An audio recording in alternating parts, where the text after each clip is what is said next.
안녕하세요. 저는 지방에서 작은 공방을 운영하고 있는 여자이자 13살 딸아이의 엄마입니다. 제게는 연세가 많으신 시아버지가 계십니다. 시아버지께서는 제게 조금 특별한 분이에요. 부모의 사랑을 모르고 자란 제게 부모님 같은 분이었기 때문입니다. 마냥 가정을 이루고 싶어서 남편과 결혼을 결심했지만 최종 결정을 내리고 실행에 옮기기까지 시아버지의 존재에서 오는 도움도 컸었어요. 제가 왜 그토록 시아버지 바라기 며느리가 된 것인지, 남들은 대부분이 다 어려워만 한다는 시아버지와 어떻게 그렇게 마음을 열고 친해질 수 있었는지, 그 긴 이야기를 담아 사연을 보냅니다. 아주 어렸을 적 저희 부모님께서는 지병을 앓다 세상을 떠나셨습니다. 그때 당시 워낙 가난했던 부모님께서는 병을 손써볼 생각조차 하지 못하셨던 것 같아요. 아니면 가난에 질려 도망치듯 눈을 감으셨거나 둘 중 하나였겠죠. 세상에 혼자 남은 저는 이 집 저 집 떠돌았습니다. 이모 할머니 댁에, 외삼촌 댁에, 그러다 마지막엔 육아원에 맡겨졌어요. 육아원에서 지내는 시간은 고통이었습니다. 무슨 잘못을 해서 내가 이곳에 와 있나, 그런 생각을 많이 했던 것 같아요. 그래서 정확한 원인 하나 남겨두지 않고 나란히 세상을 떠난 부모님을 많이 원망하며 자랐었습니다. 그런 제게 부모님보다 더 부모님 같은 사람이 나타났으니 그게 바로 지금의 저의 시아버지입니다. 그런 시아버지를 만나게 해준 지금의 제 남편은 제가 자주 가던 도매시장에서 만났어요. 저는 19부터 다니던 회사를 관두고 혼자 공방을 운영하기 위해 도매시장을 기웃거리고 있었습니다. 사실 그 전부터 회사를 다니면서 취미로도 몇 번 작업을 해봤던 터라 도매시장은 이미 익숙했어요. 남편은 제가 자주 재료를 구매하러 갔던 곳의 재료 상인이었습니다. 저는 커다란 카페트나 작은 식탁보 같은 것들을 손수 만들어 공방을 차렸어요. 아주 작은 규모라 정말 저 하나 앉아서 제가 만든 물품들을 조금만 나열해도 꽉 차는 공간이었습니다. 그래도 그 공간 하나가 생긴 것이 얼마나 기쁘던지요. 하나도 장사가 되질 않는데도 저는 매일같이 재료를 사러 새벽 일찍 시장에 들렀답니다. 처음에는 취미 삼아 조금씩 구매하던 저를 기억하고 있던 그곳 상인이 점점 덜컥 여러 개를 구매하고 하니 은근슬쩍 말을 걸어왔습니다. 요즘 어떤 걸 만드시기에 이렇게 자주 오세요?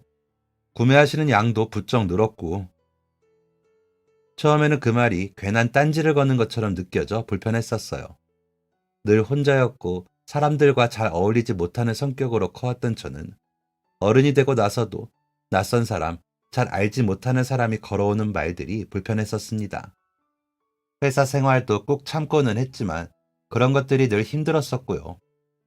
그러다 제게 맞는 일을 찾은 게 공방이었습니다. 하루 종일 공방에 들어앉아 저만의 작품을 만들어내는 것. 물론 그때는 몰랐어요.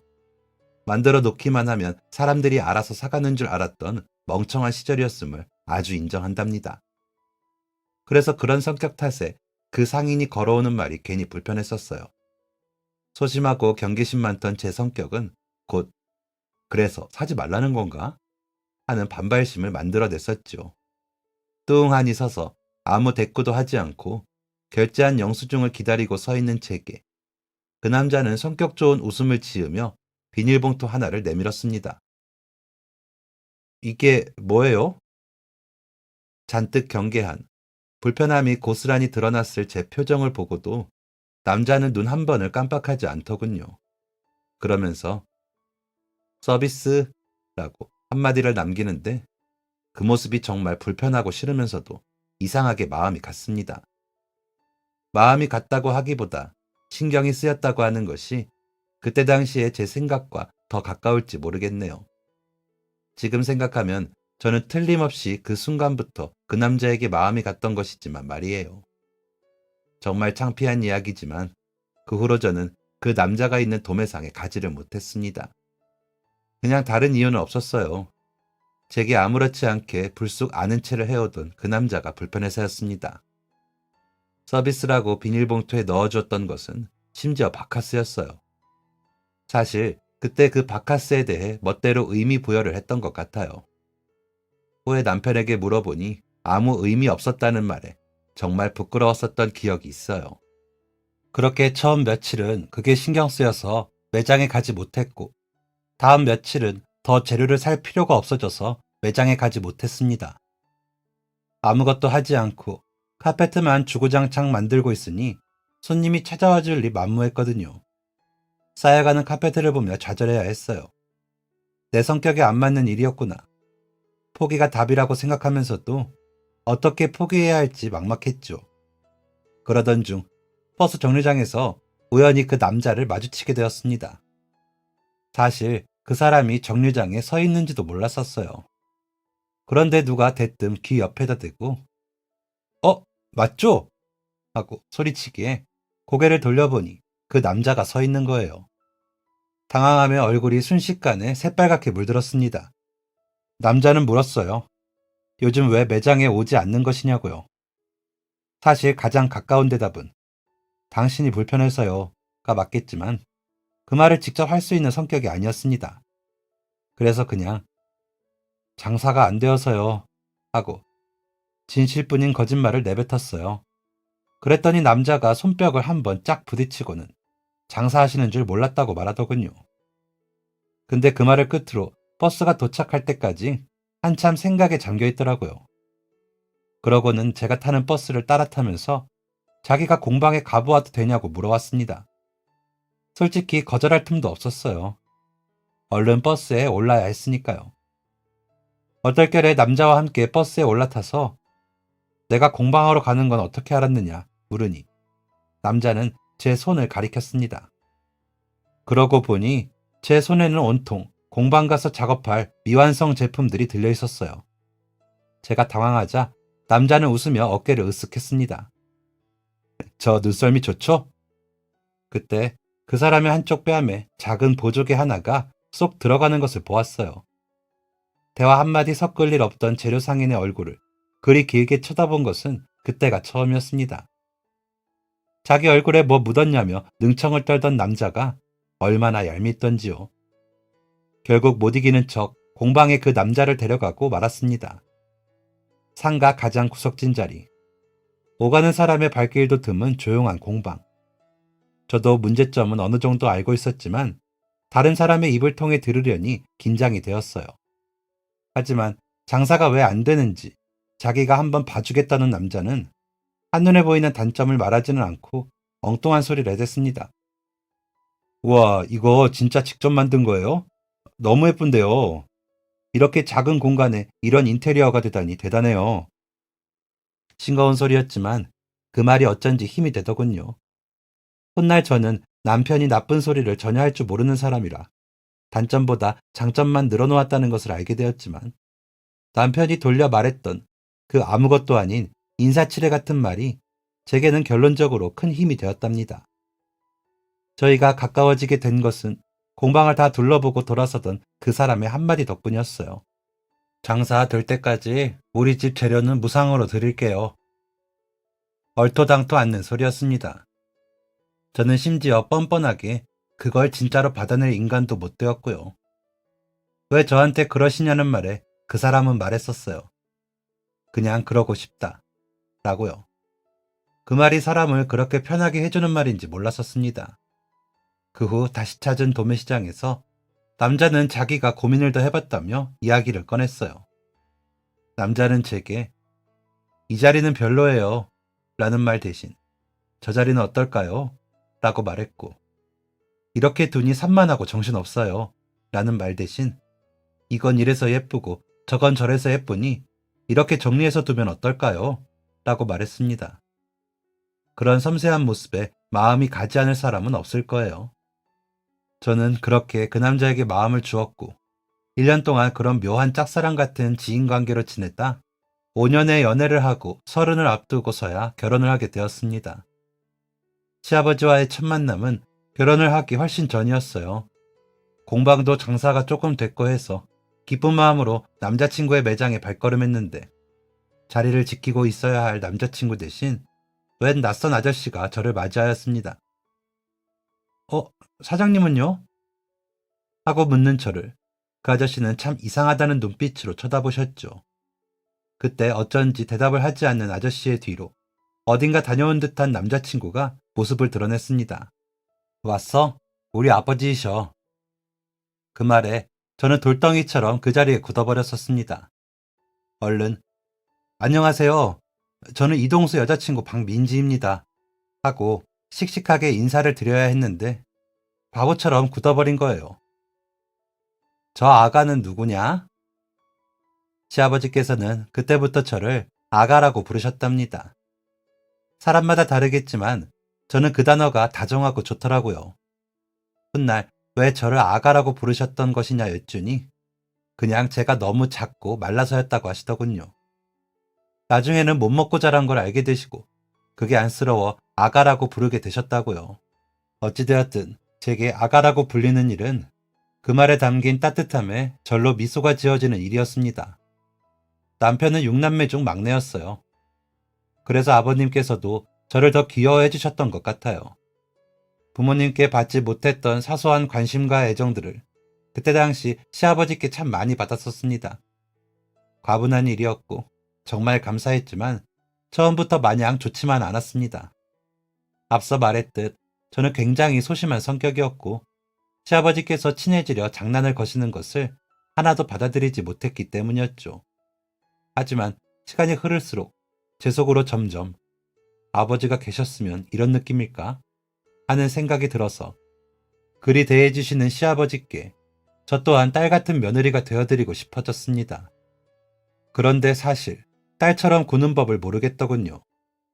그래서 처음이 너무 어렵고 힘들었었습니다. 남편을 만나 손님 대하는 법도 배우고 처음 보는 사람들과 작은 이야기를 시작하는 것도 많이 늘었지만 어려운 것은 어려운 것이었어요. 하지만 아버님께서는 그런 저를 나무라시거나 서운해하지 않으셨습니다. 그저 가만히 기다려주셨어요. 남편이 아버님을 닮아 사람이 착하고 순했구나 라는 것을 알고부터 시아버지가 더 존경스러웠던 것 같아요. 특별히 비싼 밥을 사드리지도 특별히 좋은 옷을 해드리지도 못하는 막내 며느리를 아버님께서는 참 살뜰히도 챙겨주셨습니다. 그런 아버님의 관심과 애정 덕분에 남편과 제가 더 행복할 수 있었다고 생각해요. 그렇게 저는 그런 행복 속에서 예쁜 딸아이를 낳게 되었답니다. 이름은 이유진. 서글서글한 눈매가 딱 제 아빠를 빼닮은 딸이었죠. 남편이 말하길 코와 입은 저를 닮았다 하더군요. 둘이 골고루 닮은 것 같아서 제 눈엔 더 예뻤습니다. 저희 부부만큼이나 아버님께서도 유진이를 무척이나 예뻐하셨어요. 공방도 어느 정도 평수가 있는 곳으로 이사를 하고 아이를 낳고 조금 더 사람들을 잘 대하게 된 저는 작은 수업도 진행하게 되었답니다. 감사하게도 처음 수업은 주로 자주 오시던 단골 손님들의 차지였어요. 늘 보던 사람들을 통해 수업을 연습한다 생각하고 수강료는 받지 않았습니다. 그렇게 아주 천천히 조금씩 공방을 키워나갔어요. 제 품에 안긴 예쁜 딸아이 유진이도 그렇게 조금씩 자라났고요. 더할 나위 없이 행복했습니다. 그런데 유진이가 5살 되던 해 남편이 교통사고를 당해 세상을 떠나고 말았어요. 남편은 제가 이 세상에서 가장 믿고 의지하던 사람이었습니다. 그런데 그런 남편을 더 이상 볼 수 없다는 것은 정말 현실감이 없고 이상한 일이었어요. 장례를 치르다가도 몇 번이고 주변 사람들을 붙들고 물었었어요. 저 이제 정말 동수 씨 못 보는 거예요? 그렇게 물으면 사람들은 쯧쯧 혀를 찼습니다. 불쌍하다고 그랬어요. 사실 제가 불쌍한 건 저 혼자만 알았습니다. 아니, 급하게 세상을 떠나버린 남편과 오래전에 세상을 떠난 저의 부모님만 알고 계셨죠. 어떻게 사랑하는 사람들이 이렇게 다 저를 떠나는 것인지 너무 힘들고 괴로웠습니다. 남편이 곁에 없는데 이제 어떻게 살아야 하지? 하고 막막하기도 했어요. 모든 것이 꿈이라고 거짓이라고 믿고 싶은 날들이었습니다. 사별이라는 단어가 그렇게 슬픈 단어인지 몰랐었어요. 유진이는 아빠가 하늘나라로 갔다는 것조차 모른 채 저를 따라 엉엉 울었었습니다. 그렇게 넋을 놓고 매일매일 울기만 하는 저를 찾아온 사람은 시아버지이셨습니다. 제가 아버님 뵐 면목이 없어요. 아들을 잃고 누구보다 힘드실 아버님께 제가 드린 말씀은 고작 그 말이었어요. 제가 이기적이어도 한참 이기적이었습니다. 그냥 함께 슬퍼하고 울었어야 했는데 그게 아니라면 저라도 괜찮은 표정으로 아버님을 달래어 드렸어야 했는데 두 눈 가득 슬픔을 머금고 며느리를 찾아온 시아버지를 저는 그저 회피하려고만 했었습니다. 못나고 부족한 자기밖에 모르는 멍청한 며느리였죠. 그럼에도 시아버지께서는 제게 실망하지 않으셨습니다. 서운해하지도 않으셨습니다. 거의 문전박대를 당하신 것이나 다름없었던 그날의 기억은 몽땅 잊으신 것인지 아니면 예의 없던 그날의 저를 용서하시기로 했던 건지 다시 찾아오신 아버님의 손에는 죽 한 그릇과 포장한 닭발이 들려 있었습니다. 삼계탕을 푹 고아 만든 삼계죽과 남편과 자주 가던 시장에 매콤한 닭발이었어요. 아가, 너 이거 잘 먹잖아. 예전에 네 시어머니 기일 지나고 나 슬퍼할 때 너는 이거 먹으면 기분이 좀 괜찮아지더라며 이걸 사왔었잖아. 기억나느냐? 그래서 사오긴 했는데 지금 밥도 제대로 못 먹고 속이 안 좋을 걸 생각하니 부드러운 죽도 필요할 것 같아서. 죽은 내가 직접 한 건데 입맛에 맞는지 모르겠어. 닭발 한 입, 죽 한 입. 꼭 번갈아 가면서 먹으렴. 속 버릴까 걱정돼. 시아버지 말씀에 옛날 생각이 났습니다. 남편과 자주 가던 시장 닭발집. 아버님께서 힘들어 하신다는 남편의 말에 머리를 굴린다고 생각해낸 것이 겨우 제가 좋아하는 닭발 사가는 것이었던 그때의 기억들. 그냥 갈 테니 유진이랑 함께 먹으라고 댁으로 돌아가시려던 시아버지를 붙들어 식탁에 함께 앉았습니다. 그날 저는 닭발을 손에 들고 엉엉 울었습니다. 아버님 죄송해요. 제가 제 생각만 했어요. 아버님 마음도 찢어지고 아프셨을 텐데. 죄송해요, 아버님. 그리고 그런 못난 며느리 이렇게 챙겨주셔서 감사해요. 제가 더 잘할게요. 아버님께서는 그런 저를 따라 눈물을 흘리시는 와중에도 제가 닭발을 한 입 먹을 때마다 죽그릇을 내미셨습니다. 그럼 그게 또 죄송하고 고마워서 저는 또 엉엉 울었고요. 남편이 그 모습을 본다면 저를 놀릴지도 모르는 일이지만 그 순간은 정말 슬픔과 좌절, 죄송함과 감사함이 모두 겹쳐져서 그렇게 말고는 다른 방식으로 아버님을 대할 수가 없었습니다.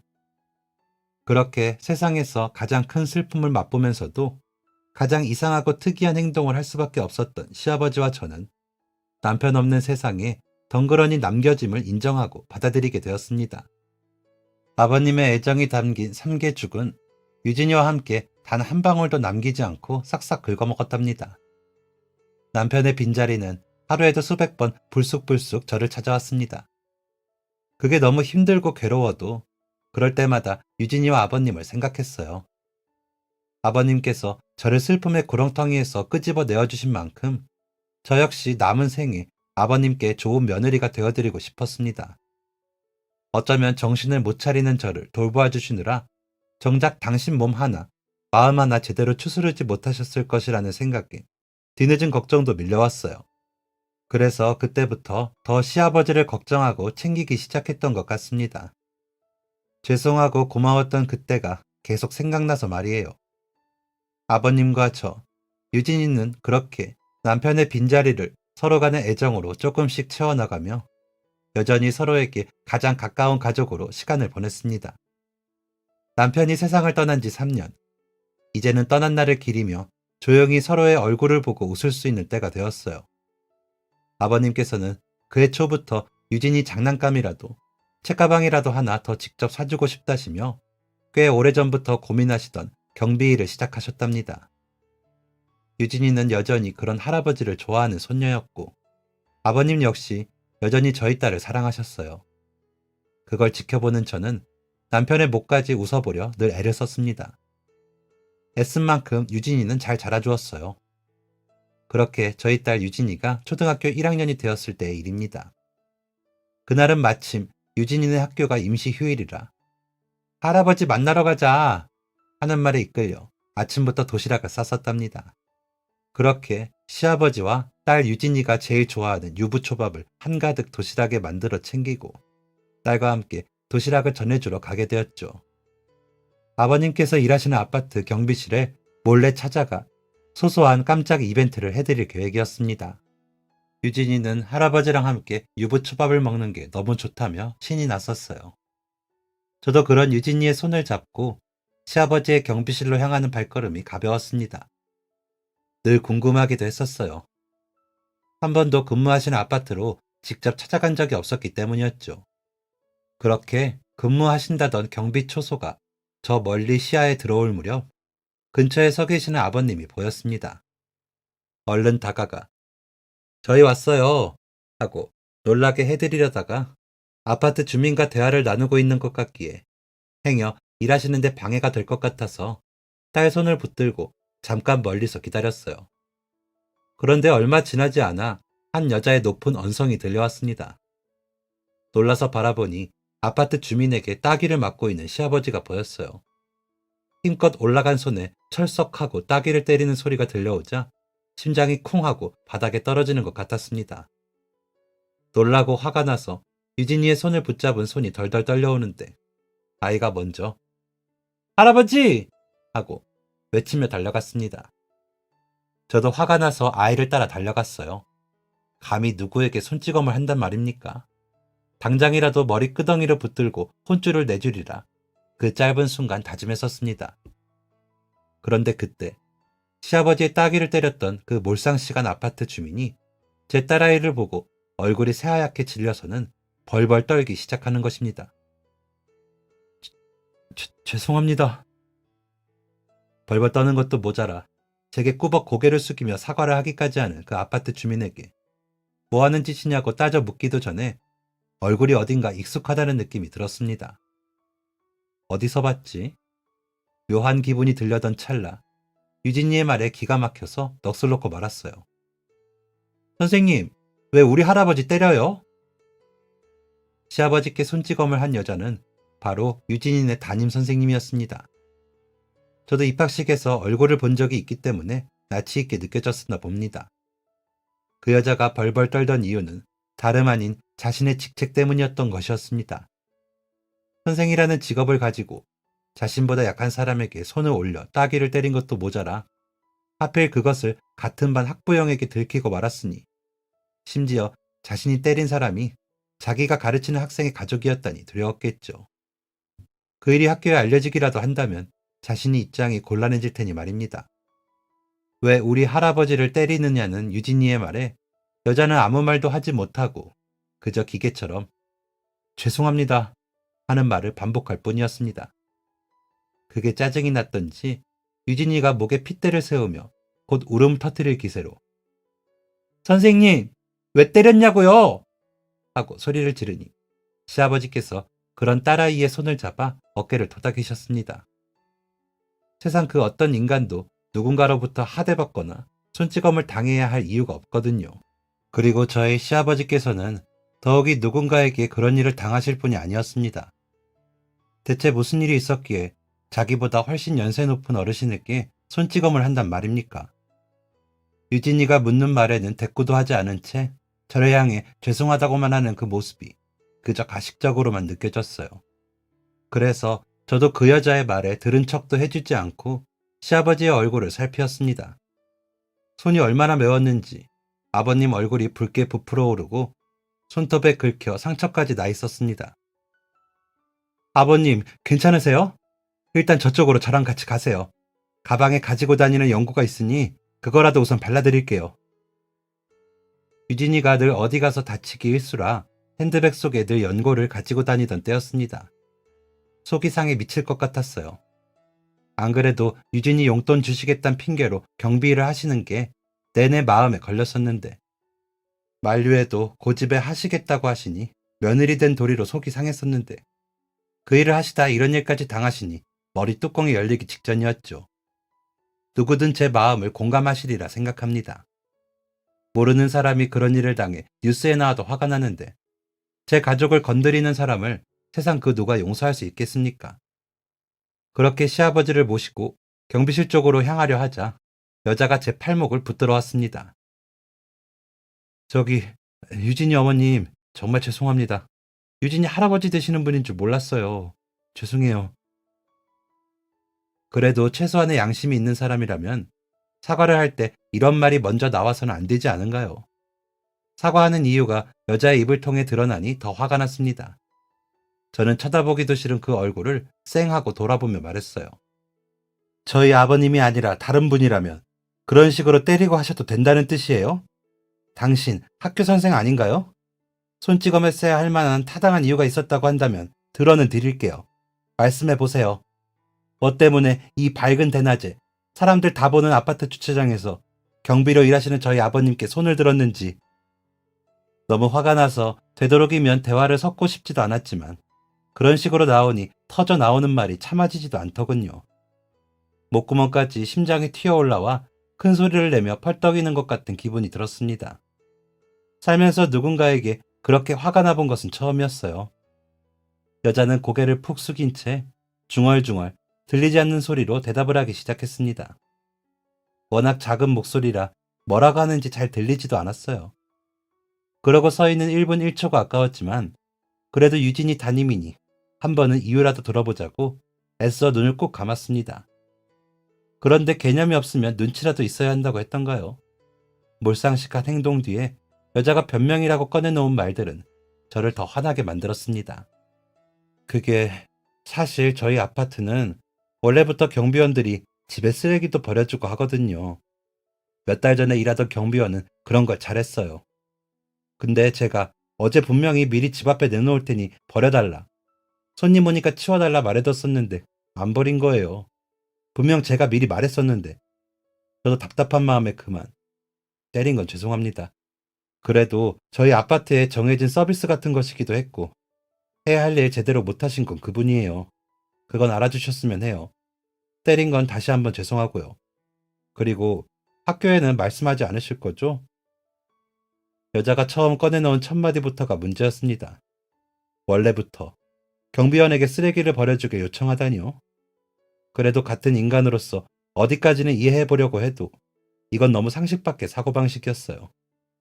그런 사고방식을 가지고 있으니 몰상식한 행동을 하고 있는 것이었고 그런 상황에서조차 진짜 자신의 잘못을 뉘우치지 못하고 아버님께서 일을 못했다는 식으로 이야기를 한다는 게 어이가 없었습니다.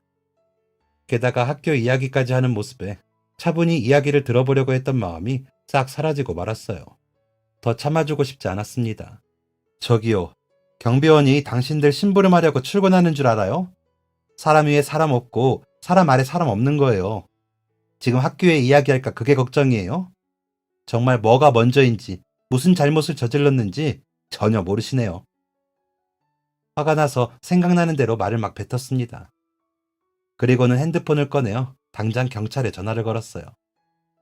처음에는 분명 그렇게까지 할 생각이 없었습니다. 똑바로 사과만 한다면, 진심으로 아버님께 용서를 구하기만 한다면 아버님 의사를 여쭈어 마무리하려던 생각이었어요. 그런데 시아버지 상처를 치료해드리고 어떻게 하시고 싶은지를 여쭙기도 전에 여자가 제 성격을 건드리고 만 것입니다. 경찰을 부르면 당연히 학교에서 이 일을 모를 수가 없고 그렇게 되면 그 여자의 학교 생활도 순탄치 못할 것이라 생각이 들더군요. 제가 경찰에 저희 시아버지께서 모르는 사람에게 따귀를 맞으셨다고 신고를 하고 유진이가 울먹이며 아버님의 얼굴에 삐뚤빼뚤 연고를 발라드리는 동안 여자는 한쪽에 서서 손톱을 물어뜯고 있다 슬금슬금 도주까지 시도했었습니다. 도망을 간다고 피할 수 있을 거라고 생각했던 걸까요? 그 머리로 어떻게 학교 선생님이 될 수 있었는지 자격까지 의심스러웠습니다.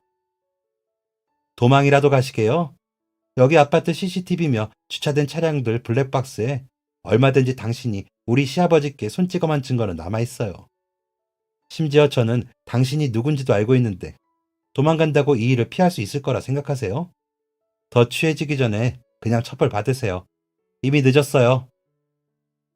그런 대화를 하는 동안에도 선생이라는 그 여자는 자신이 손찌검을 한 당사자인 시아버지께 제대로 된 사과 한 번을 하지 않았답니다. 그래서 더 용서하고 싶지가 않았어요. 저희 아버지께 사과 안 하세요? 하고 묻고 싶은 걸 굳이 더 말을 섞어야 하나 싶은 마음에 묻지도 않고 있었습니다. 그런데 그때 유진이가 말했어요. 선생님, 저희 할아버지 아프게 한 거 어떻게 책임지실 거예요? 왜 할아버지한테 미안하다고 잘못했다고 안 해요? 학교에서 우리한테는 선생님 입으로 친구 때리면 사과해야 한다고, 사람 때리면 안 된다고 했으면서. 목에 핏대를 세우고 할아버지를 자기 등 뒤에 가린 채 따져 묻는 유진이의 얼굴엔 저만큼이나 분노와 속상함이 가득했어요. 이제 겨우 초등학교 1학년이 된 유진이에게 여러모로 봐서는 안 될 것을 보여준 기분이 들었습니다.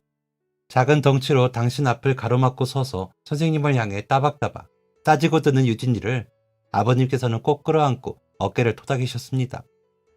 붉게 부어오른 아버님의 연약한 뺨이 가슴 아팠어요.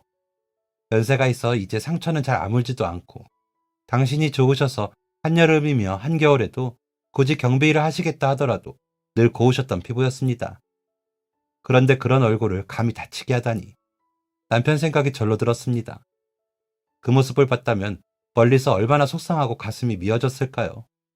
속상하며 어쩔 줄 모르고 있을 닿지 않는 남편을 생각해서라도 그 여자를 제대로 벌받게 하고 싶었어요.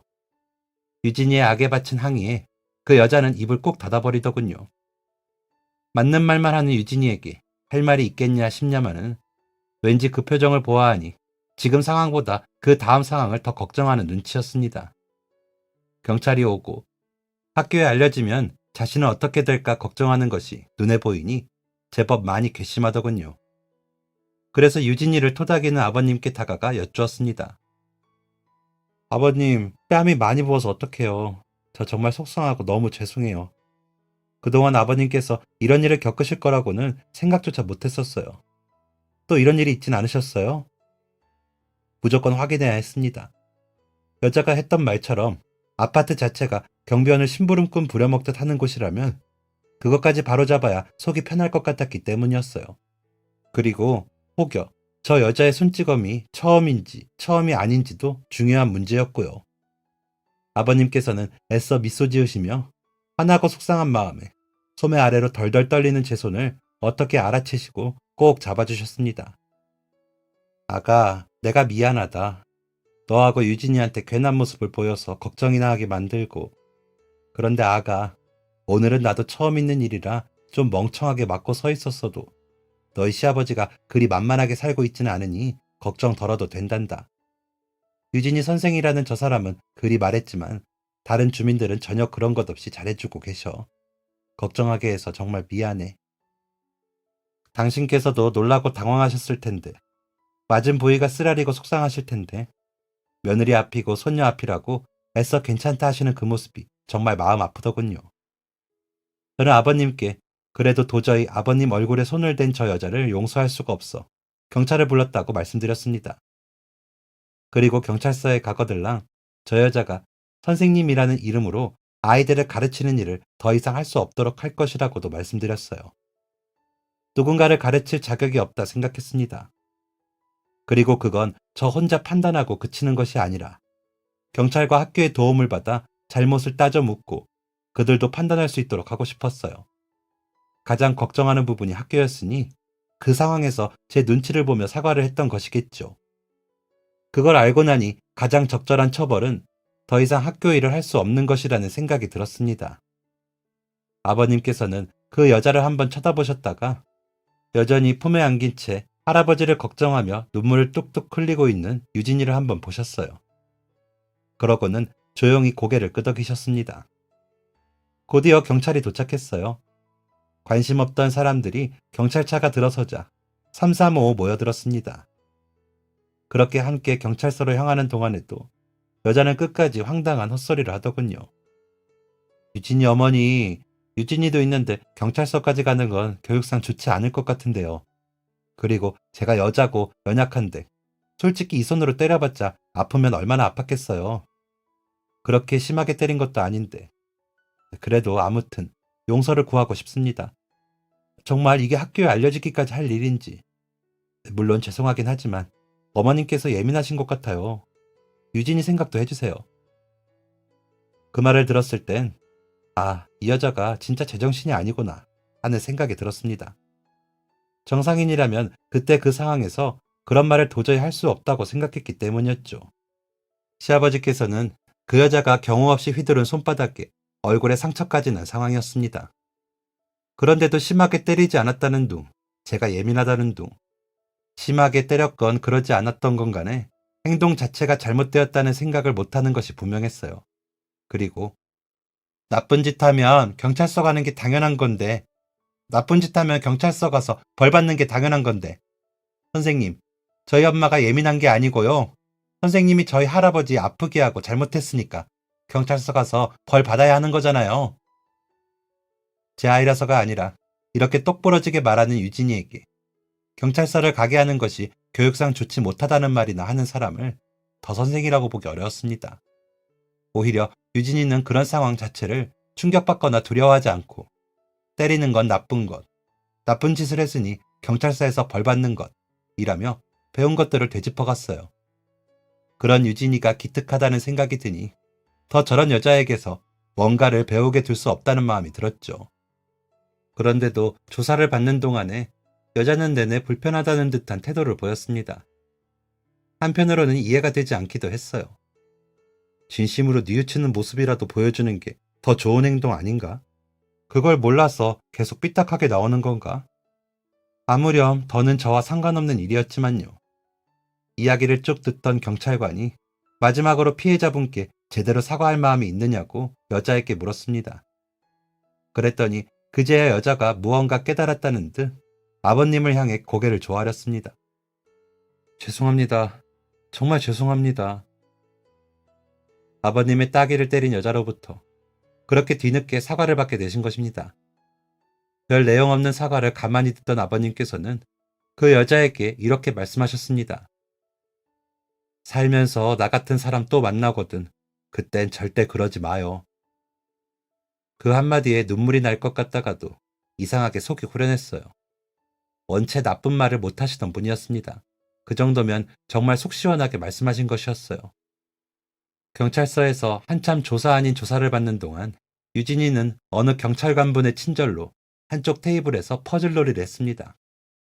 아이의 눈높이에 맞추어 최대한 기다리는 시간이 지루하지 않도록 도움의 손길을 주셨던 경찰관분들께 정말 감사했어요. 그분들 덕분에 잘못을 하지 않은 착한 사람은 경찰서를 무서워하지 않아도 된다는 걸 유진이는 분명히 배웠을 거예요. 너무 감사했습니다. 그 후 며칠 동안 저는 유진이를 학교에 보내지 않았어요. 이미 경찰서에서 학교로 연락을 했었지만 그 교사에게 제대로 된 징계가 내려지기 전까지는 아이를 학교에 보낼 수 없다는 입장을 내보이고 싶었습니다. 그리고 얼마 후에 학교로부터 전화가 걸려왔어요. 그 여자는 교직을 파면당했다고 했습니다. 사실 그 전화를 받고 아주 조금은 당황했던 것도 사실이에요. 알맞은 징계를 받게 될 거라고 생각했는데 교직이 파면되었다니. 솔직한 마음을 학교에 전했더니 학교에서는 이렇게 말했습니다. 다른 것도 아니고 사람을 때리고 문제를 일으킨 사람이 아이들을 지도할 자격이 없다는 것이 이번 파면의 가장 큰 이유가 아닐까 싶습니다. 인성 부분에서도 문제가 되는 부분이 있었고요. 유진이 할아버님께서는 조금 괜찮으신가요?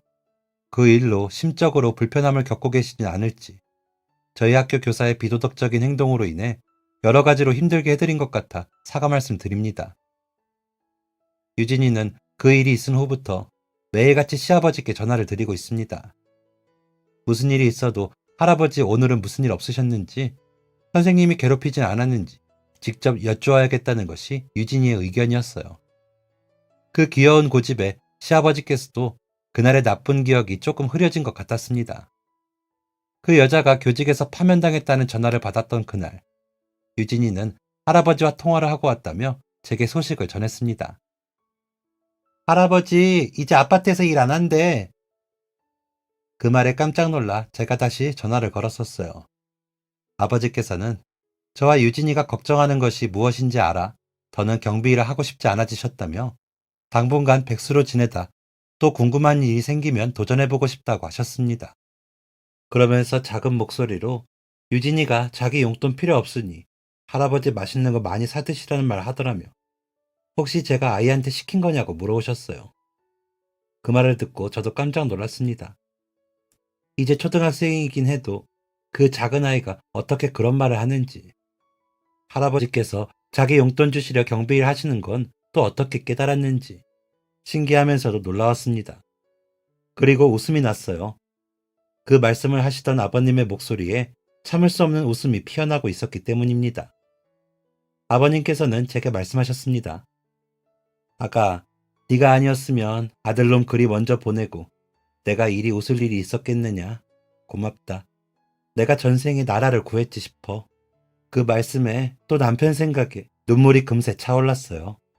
꼭 열심히 살아서 잘 살아내서 우리 시아버지 호강시켜드려야지. 그날 저는 그렇게 다짐했었습니다. 그리고 5년 후, 저는 그때 그 다짐처럼 운영하던 공방의 1대1 수업을 온라인으로 시도해보면서 예전보다 수입이 늘어날 수 있게 되었답니다. 근처에 살아야만 제가 하는 수업을 들으러 올 수 있고 만든 물품을 구매할 수 있었던 지역적인 단점을 보완한 좋은 시도였던 것 같아요. 남편을 보내고 단골 손님들의 온정으로 유지해 나가던 공방이 온라인을 통해 더 많은 사람들이 접할 수 있게 되면서 이제는 시아버지 용돈 팍팍 드리는 며느리로 행복하고 또 뿌듯하게 지내고 있습니다. 앞으로 더 오래오래 건강하게 며느리와 시아버지로 하나의 가족으로 행복한 시간을 보낼 수 있기를 매일 기도해요. 시아버지께 바라는 단 한 가지 소원은 건강하심입니다. 언제나 그랬듯 늘 건강만 해주신다면 더 바랄 것이 없어요. 그러니 아버님, 매일매일을 내일이 더 건강한 할아버지로 그렇게 저와 유진이 곁에 오래 계셔주세요. 아버님께도 유진이에게도 잘하는 며느리, 엄마가 될게요. 조금만 더 일찍, 조금만 더 많은 돈을 벌어 아버님께 효도할 수 있었더라면 얼마나 좋았을까 하는 생각이 듭니다. 조금 늦은 감이 있지만 그런 감정을 느끼는 며느리에게 늘 따스하게 대해주셔서 감사합니다. 처음 배웠을 때부터 남편을 떠나보내고 괴로이 세상에 남았을 때까지 언제나 제 곁에 아버님께서 함께 해주셨기에 모든 아픈 기억들을 이겨낼 수 있었습니다. 고맙습니다. 감사합니다. 지금까지 사연 들어주셔서 감사합니다. 사연이 재밌으셨다면 구독과 좋아요를 눌러주세요. 감사합니다. 안녕히 계세요.